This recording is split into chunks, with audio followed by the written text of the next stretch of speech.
Hello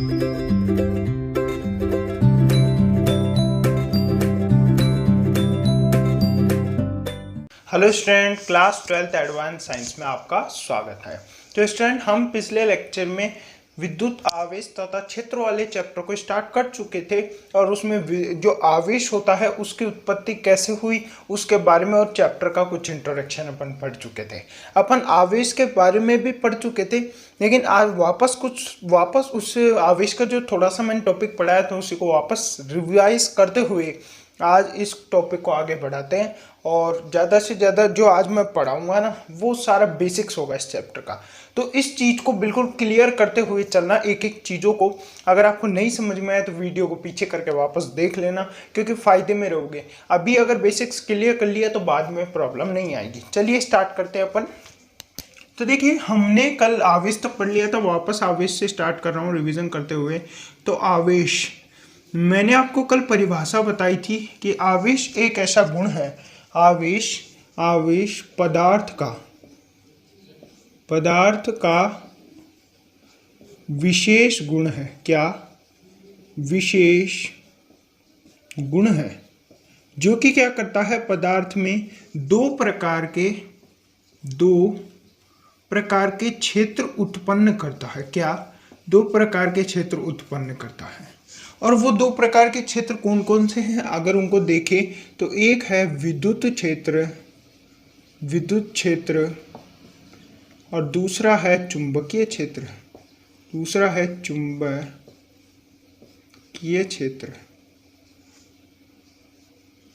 दूसरा क्या है? चुंबकीय क्षेत्र।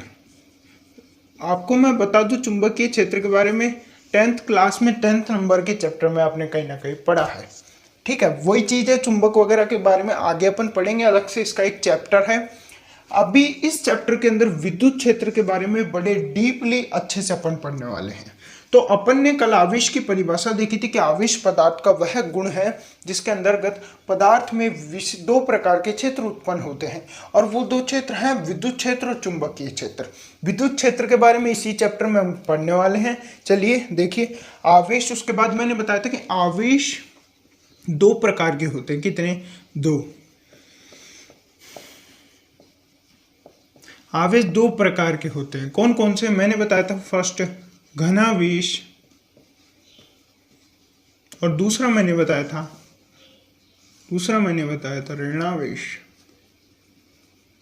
ऋणावेश। देखिए, घनावेश वो होता है जिसके अंदर यदि किसी वस्तु के अंदर क्या हो जाए, इलेक्ट्रॉन की कमी हो जाए। यदि किसी वस्तु के अंदर इलेक्ट्रॉन की कमी हो जाए तो उसमें कौन सा आवेश उत्पन्न होता है? तो उसमें उत्पन्न आवेश, तो उसके अंदर उत्पन्न आवेश कौन सा होगा? घनावेश होगा। कौन सा? घनावेश। यानी पॉजिटिव चार्ज उसके अंदर उत्पन्न होगा। यदि मान लीजिए ऋणावेश क्या होता है, यानी क्या हो, इलेक्ट्रॉन की अधिकता के कारण, यानी किसी पदार्थ में, किसी वस्तु में इलेक्ट्रॉन की क्या हो जाए, अधिकता हो जाए, इलेक्ट्रॉन बढ़ जाए, तो ऐसी परिस्थिति में क्या होता है, उस वस्तु के अंदर उत्पन्न होने वाला आवेश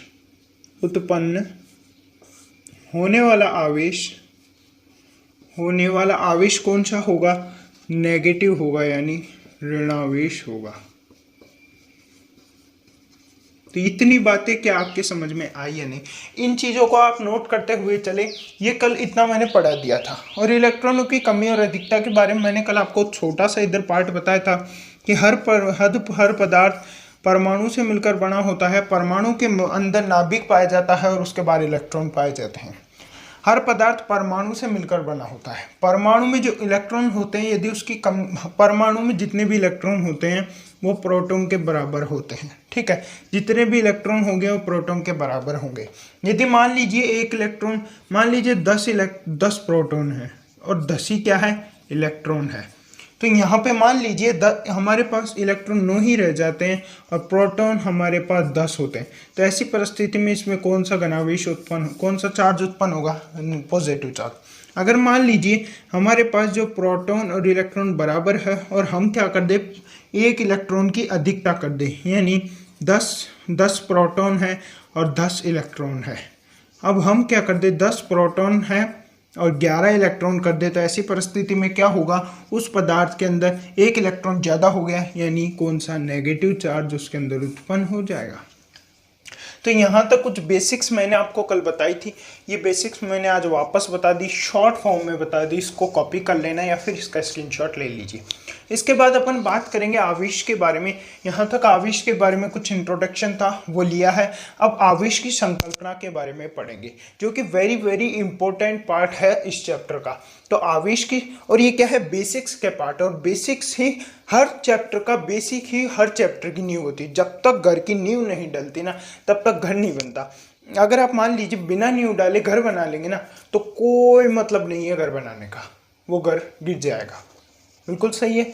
अगर आपने एक बार नींव डाल दी घर में, एक बार नींव डाल दी, तो फिर चाहे 50 मंजिल घर बनाओ, कोई फर्क नहीं पड़ता, बनता चला जाएगा बिना प्रॉब्लम के। लेकिन जब तक नींव क्लियर नहीं होगी, नींव नहीं डलेगी, तो इसी तरह ये बेसिक्स है, जब तक बेसिक्स क्लियर होंगे तब तक आप आगे नहीं बढ़ सकते। तो सिंपल चीज़ें बेसिक्स है, इस पर एक बार स्क्रीनशॉट ले लीजिए।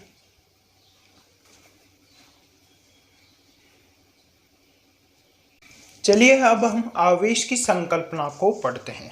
चलिए देखते हैं आवेश की संकल्पना क्या। आवेश की संकल्पना, देखिए आवेश की संकल्पना को मैं दो प्रकार के पदार्थ, मतलब केमिस्ट्री के रिएक्शन से रिलेट करके ही समझाऊंगा, जिससे आपको अच्छे से समझ में आएगा। तो केमिस्ट्री के रिएक्शन कैसे, यहाँ पर हम क्या ले लेते हैं, एक तरफ सोडियम ले लेते हैं, सोडियम, और एक तरफ हम क्लोरीन ले लेते हैं। ठीक है, ठीक। अब हमने क्या किया, इस सोडियम के अंदर पहले देखा कितने प्रोटॉन होते हैं, 11 प्रोटॉन होते हैं। कितने इलेक्ट्रॉन होते हैं, 11 इलेक्ट्रॉन होते हैं। ठीक है, इलेक्ट्रॉन है। ठीक है, ये चीज तो हमारे पास क्लियर हुई। लेकिन आपको पता है ना, जो सोडियम होता है उसका जो इलेक्ट्रॉन का जो व्यवस्था होती है वो क्या है, 2, 8 एंड 1, 2, 8 एंड 1।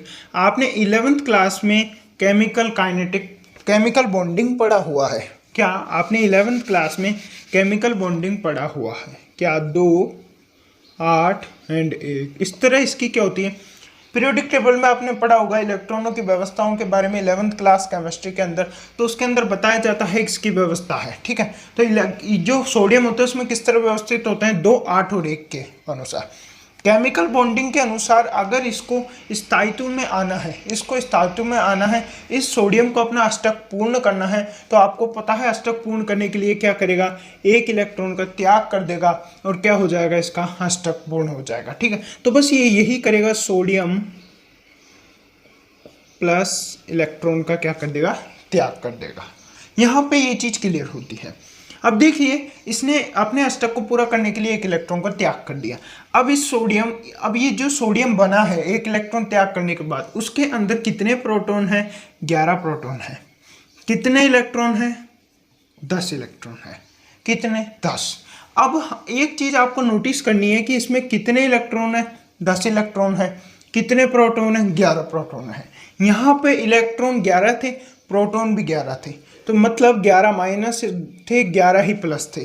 क्या 11 माइनस थे, 11 प्लस थे, और दोनों एक दूसरे को काट कर क्या कर देते थे, न्यूट्रल यानी उदासीन कर देते थे।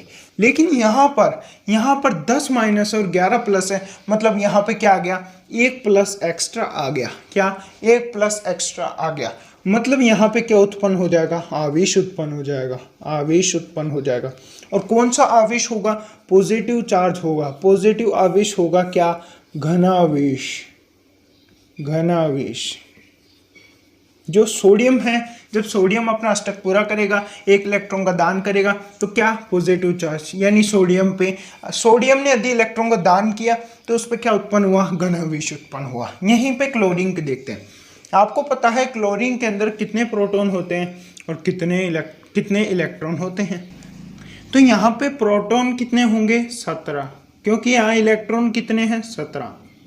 यहाँ पे जो क्लोरीन हमारे पास है उस क्लोरीन में 17 ही प्रोटॉन है, 17 ही इलेक्ट्रॉन है, यानी 17 ही प्लस चार्ज है और 17 ही माइनस है। और दोनों को काट के क्या कर देंगे, उदासीन कर देंगे और क्या हो जाएगा, जीरो चार्ज हो जाएगा, कंप्लीट।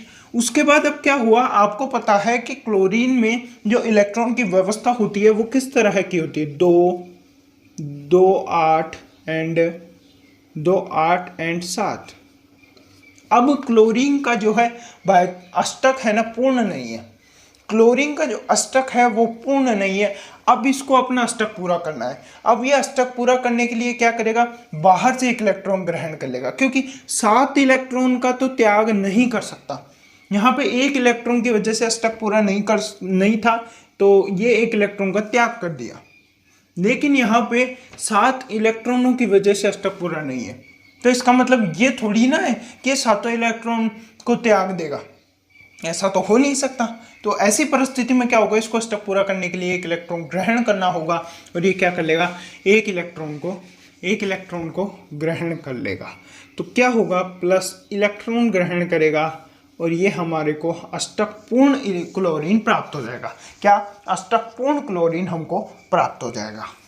अब इस अष्टक पूर्ण क्लोरीन को देखेंगे, क्या इस अष्टक पूर्ण क्लोरीन को देखेंगे। इस अष्टक पूर्ण क्लोरीन में प्रोटॉन कितने हैं, 17, क्योंकि प्रोटॉन की जो संख्या है उसमें कोई छेड़छाड़ नहीं की गई है, इलेक्ट्रॉनों को कम ज़्यादा किया गया है। यहाँ पे इलेक्ट्रॉनों की संख्या कितनी है, एक इलेक्ट्रॉन बढ़ चुका है, आपको पता है अष्टक पूरा करने के लिए इसने एक इलेक्ट्रॉन लिया है, तो कितने हो जाएंगे, 18 इलेक्ट्रॉन हो जाएंगे। ठीक है, तो ये चीज़ यहाँ पे पता चलता है।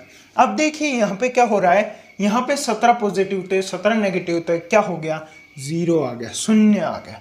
लेकिन यहाँ पे 17 पॉजिटिव है, 18 नेगेटिव है, यानी एक क्या ज़्यादा है, माइनस चार्ज ज़्यादा है। क्या, एक माइनस चार्ज ज़्यादा है, एक माइनस चार्ज क्या है, ज़्यादा है। तो ऐसी परिस्थिति में इसके अंदर क्या हो जाएगा, आवेश उत्पन्न हो जाएगा। क्या, आवेश उत्पन्न हो जाएगा, आवेश उत्पन्न हो जाएगा। और कौन सा आवेश उत्पन्न होगा, ऋणात्मक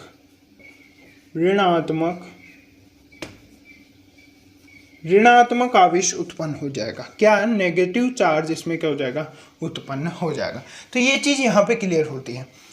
अब आपको एक चीज नोटिस करनी है, क्या कि जब सोडियम को अष्टक पूरा करना था तो इसने इलेक्ट्रॉन ग्रहण किया, त्यागा था। ऐसी परिस्थिति में इसमें पॉजिटिव चार्ज बढ़ा था और इसमें धनात्मक आवेश हुआ था, मतलब इसमें धनात्मक आवेश उत्पन्न हुआ। क्यों, क्योंकि इसने इलेक्ट्रॉन का दान कर दिया था। और ऐसे ही क्लोरीन में क्या हुआ, अष्टक पूरा करने के लिए इसने इलेक्ट्रॉन को ग्रहण कर लिया और इसमें क्या हो गया, ऋणात्मक आवेश उत्पन्न हो गया। तो इसमें ऋणात्मक आवेश उत्पन्न हुआ कारण इलेक्ट्रॉन को ग्रहण करने के लिए, मतलब कुल मिला के धनात्मक आवेश का उत्पन्न होना और ऋणात्मक आवेश का उत्पन्न होना, ये सब किस पे डिपेंड करता है, इलेक्ट्रॉन पर डिपेंड करता है। किस पे, इलेक्ट्रॉन पर। इलेक्ट्रॉन की कमी और इलेक्ट्रॉन की अधिकता पर ही निर्भर करता है कि धनात्मक आवेश उत्पन्न होगा या ऋणात्मक आवेश उत्पन्न होगा। तो एक इंपॉर्टेंट लाइन हमको क्या मिली, देखिए, धनात्मक आवेश तथा ऋणात्मक आवेश का उत्पन्न होना इलेक्ट्रॉन का एक वस्तु से दूसरे वस्तु में गमन पर निर्भर करता है।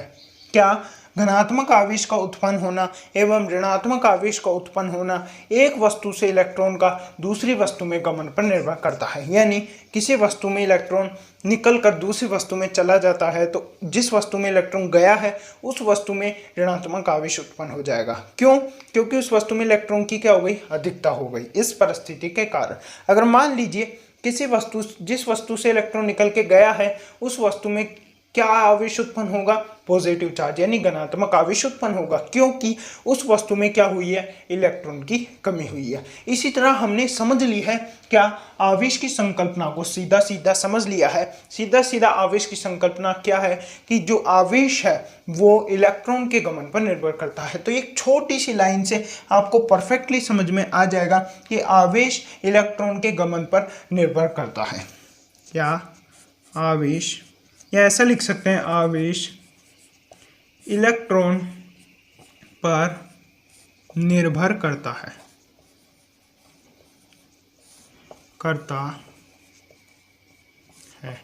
यानी कुल मिला के इलेक्ट्रॉन पर निर्भर करता है। तो यहाँ पे एक क्वेश्चन सामने आता है, जिस क्वेश्चन का आंसर देना बेहद ही जरूरी है। कौन सा क्वेश्चन सामने आता है? क्वेश्चन लिखूंगा मैं कि आवेश प्रोटॉन पर निर्भर क्यों नहीं है? क्यों नहीं है? यानी यहाँ पे साफ साफ लिखा है कि आवेश इलेक्ट्रॉन पर निर्भर है, इसका मतलब आवेश और किसी चीज पर निर्भर नहीं है। तो फिर एक क्वेश्चन आ है सामने कि फिर आवेश प्रोटॉन पर निर्भर क्यों नहीं है, मुझे कारण बताओ। तो इसका दो रीजन है, दो रीजन से इसका जो है कारण साफ होता है। इसका जो कारण है वो हमको पता चलता है। कौन कौन से दो रीजन है, इसका आंसर मैं लिखूंगा, उसमें आपको मिल जाएगा कि जो प्रोटॉन का द्रव्यमान होता है, मैं MP लिख रहा हूं, यानी प्रोटॉन का द्रव्यमान, प्रोटॉन का जो द्रव्यमान होता है वो इलेक्ट्रॉन के 1867 MP, यानी जो प्रोटॉन का द्रव्यमान होता है वो इलेक्ट्रॉन के द्रव्यमान से 1867 गुना होता है। क्या?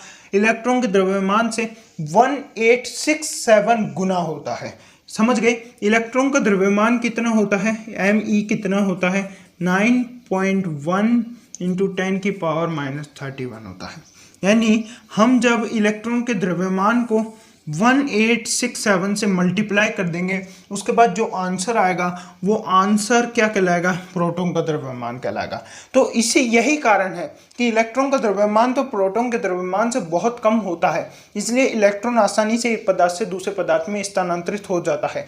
लेकिन जो प्रोटॉन का द्रव्यमान है वो बहुत अधिक होता है, इसलिए ये क्या हो सकता है, एक पदार्थ से दूसरे पदार्थ में स्थानांतरित नहीं हो सकता, बहुत ज़्यादा वजन होने की वजह से ऐसा होता है। तो ये दो परिस्थितियाँ, एक परिस्थिति हमारे पास सामने आती है, फिर दूसरी परिस्थिति क्या आती है कि दुनिया का जो प्रोटॉन होता है, ये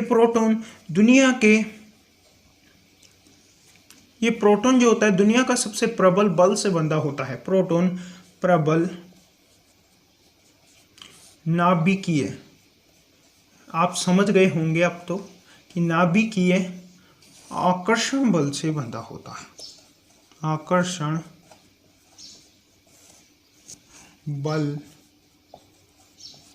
से बंधा होता है। आपको पता है कि दुनिया का सबसे खतरनाक बल कौन सा है? तो एक ही बल है, प्रबल नाभिकीय आकर्षण बल।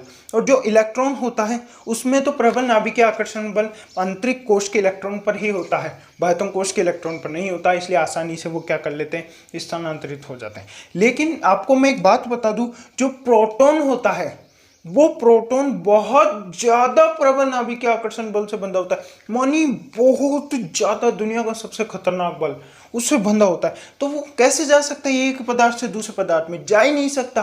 तो इस पे आवेश निर्भर यही कारण है कि जो प्रोटॉन होता है एक पदार्थ से दूसरे पदार्थ में नहीं जाता, और इसी कारण इसका जो आवेश का निर्भरता है वो प्रोटॉन पे होती नहीं है। इलेक्ट्रॉन जा सकता है, तो जो आवेश है वो किस पर निर्भर करेगा? इलेक्ट्रॉन पर। इसी तरह आवेश की संकल्पना भी अब हमने कंप्लीट कर ली है। अब हम आवेश के मात्रक की बात करेंगे। चलिए अब आवेश के मात्रक की बात करते हैं। क्या आवेश का मात्रक?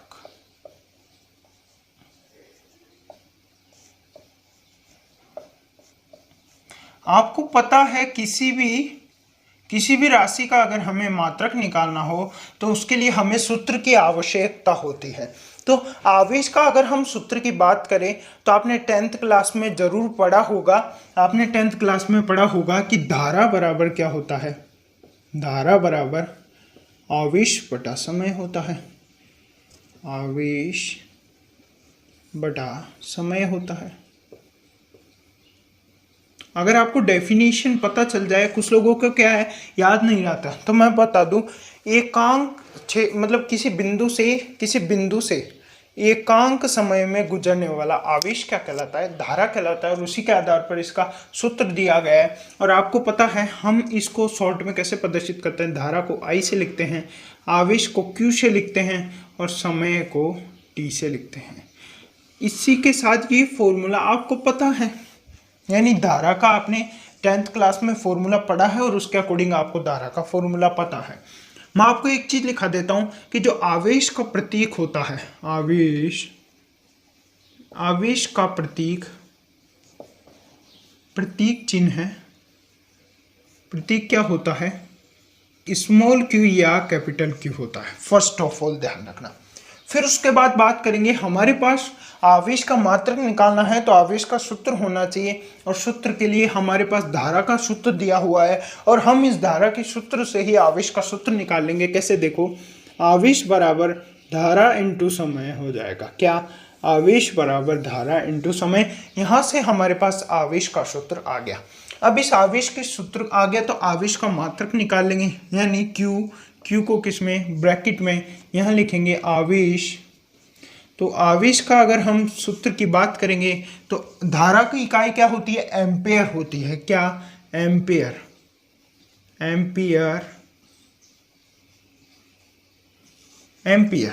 ठीक है, एम्पेयर। और इसकी क्या हो जाएगी, सेकंड, तो सेकंड,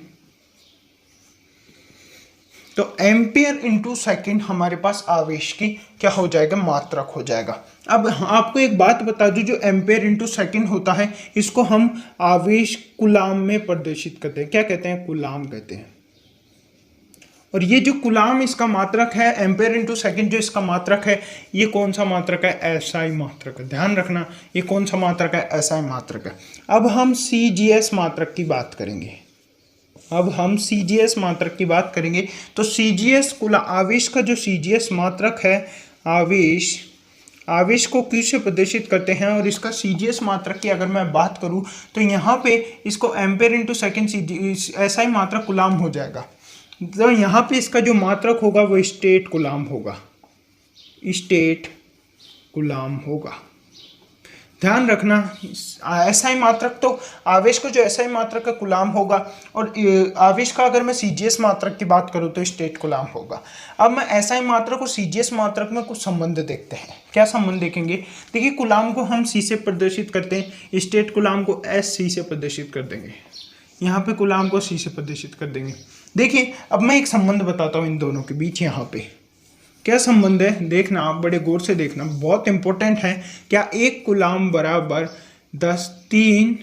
3 गुणा 10 की घात, क्या एक गुलाम बराबर 3 गुणा 10 की घात, एक गुलाम, देखिए, एक गुलाम बराबर 3 गुणा 10 की घात 9 स्टेट गुलाम।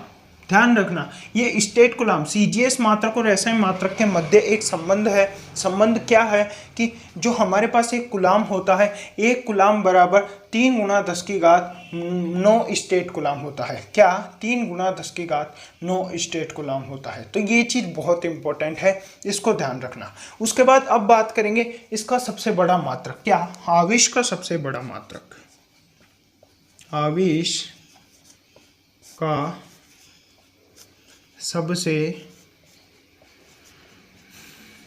बड़ा मात्रक, आवेश का सबसे बड़ा मात्रक होता है फैराडे। आवेश का सबसे बड़ा मात्रक होता है फैराडे, जिसको एफ से प्रदर्शित करते हैं, तथा फैराडे का मान होता है 96,500 गुलाम। ध्यान रखना, 96,500 गुलाम, ये चीज ध्यान रखना। सबसे बड़ा मात्रक होता है फैराडे, 96,500 गुलाम इसका मान होता है। ये जो मात्रक मैंने लिखा है, एसआई मात्रक, सीजीएस मात्रक और सबसे बड़ा मात्रक, ये मात्रक कौन से हैं, इसके प्रैक्टिकल मात्रक, प्रायोगिक मात्रक, जो कि हमारे लाइफ में काम आए, यानी हम प्रैक्टिकल रूप में, प्रायोगिक रूप से इनका उपयोग करते हैं। लेकिन अब मैं बात करूंगा कुछ ऐसे मात्रक, जैसे मैं आपको बता दूं कुछ ऐसे मात्रक में, जैसे जो मात्रक हमारे क्वेश्चन से नहीं सैद्धांतिक रूप से काम आते हैं, जिनको हम क्वेश्चन को कॉम्प्लेक्स, क्वेश्चन को थोड़ा हमारा आईक्यू चेक करने के लिए, क्वेश्चन को थोड़ा कॉम्प्लेक्स बनाने के लिए यूज करते हैं। क्वेश्चन को थोड़ा कॉम्प्लेक्स यानी हार्ड बनाने के लिए हम जिन मात्रक का यूज करते हैं, उन मात्रक की कुछ बात कर लेता हूँ। ठीक है, ये तो हो गए हमारे प्रैक्टिकल लाइफ के जो मात्रक है, रियल मात्रक। लेकिन हम क्वेश्चन को हार्ड बनाने के लिए मात्रक का भी यूज़ कर सकते हैं। कौन सा? Micro coulomb. ध्यान रखना, माइक्रो कूलाम, उसके बाद milli coulomb, micro coulomb, milli coulomb और pico coulomb and nano coulomb. इसको थोड़ा मैं सीक्वेंस में लिखाता हूँ जिससे आपको इसके मान वगैरह याद करने में इजी रहेगा। तो सबसे पहले आएगा मिली कूलाम, मिली कूलाम, ध्यान रखना। उसके बाद आएगा micro coulomb, micro,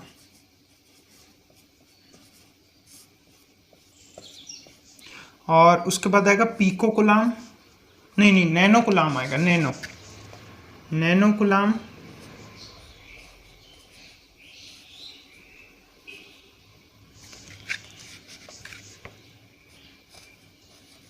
nano coulomb, और फाइनली आएगा पिको कूलाम, यानी पिको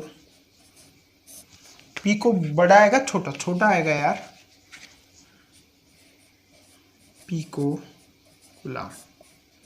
अब देखिए, अब इनके मात्रक तो हमारे पास आ चुके हैं, यानी ये जो क्या है, ये 4 ऐसे मात्रक हैं जो कि हम क्वेश्चन को हार्ड करने के लिए प्रायोगिक रूप से काम नहीं लेते हैं, क्वेश्चन को हार्ड करने के लिए सैद्धांतिक रूप से काम में लेते हैं।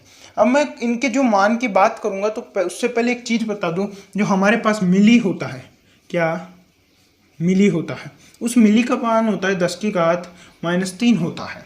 जो हमारे पास माइक्रो होता है, उस माइक्रो का मान 10⁻6 होता है। और उसके बाद नैनो जो हमारे पास होता है, उस नैनो का मान 10⁻9 होता है। और पिको के अगर मान बात करूं तो पिको का मान 10⁻12 होता है। तो ये इंपॉर्टेंट चीज़ आप ध्यान रखना, नोट कर लेना। उसके बाद इनके मान हम जो है ज्ञात करेंगे कूलाम में। तो जो मिली कूलाम का मान क्या हो जाएगा? 10⁻³ coulomb. Micro coulomb 10⁻9 coulomb. Nano coulomb 10⁻6 हो जाएगा ना, 10⁻6, 10⁻9 कूलाम। और पिको कूलाम 10⁻12 कूलाम। इस तरह हमने क्या किए, इसके कुछ जो सैद्धांतिक रूप से हम काम में लेते हैं, क्वेश्चन को हार्ड करने के लिए काम में लेते हैं, वो मात्रक की बात कर। अब यहाँ पे हमने कूलाम के मात्रक भी कंप्लीट कर दिए। आप इसका स्क्रीनशॉट ले लीजिए और आज की क्लास को हम यहीं समाप्त करते हैं। फिर मिलते हैं आपसे नेक्स्ट क्लास में, इसी के आगे कंटिन्यू करेंगे। अगर ये वीडियो अच्छा लगा तो इसे लाइक करना, चैनल को सब्सक्राइब कर लीजिए और बेल आइकन जरूर दबा लेना, क्योंकि मेरे आने वाली वीडियोज़ की नोटिफिकेशन आपको पहुँच जाया करेगी टाइम टू टाइम।